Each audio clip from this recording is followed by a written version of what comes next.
Hi అండి. Sankranti holidays అనగానే మనకి గుర్తొచ్చేది అమ్మమ్మ గారి ఇల్లు. కానీ ఈసారి మేము మా అమ్మమ్మ వాళ్ళ పుట్టినింటికి వెళ్ళాం. పల్లెటూరు, తాటాకిల్లు, పచ్చని వాతావరణం, చాలా అంటే చాలా బాగుంది. ఇక్కడంతా అత్తలు మావయ్యలే.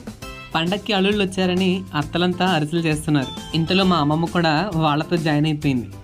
అక్కడ ఉన్న వాళ్ళందరినీ పలకరించి కోడి పందాలకి వెళ్ళొస్తామని చెప్పి అక్కడి నుంచి బయలుదేరిపోయాం. అత్తలంతా జాగ్రత్తలు చెప్తూ, అల్లుడు గారు జాగ్రత్తగా రండి, వచ్చేపాటికి పప్పలన్నీ బాగా రెడీ చేసి ఉంచుతామని చెప్పారు.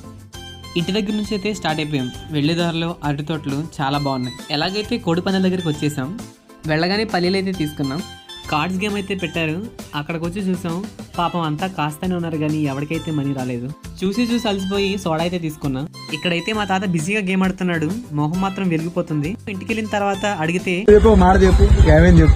సంగతి ఏంటి, నువ్వు అందించావు తినకోకుండా 100 కాసే చిత్తలాటలు 12,000 వచ్చింది. సరే ఓకే.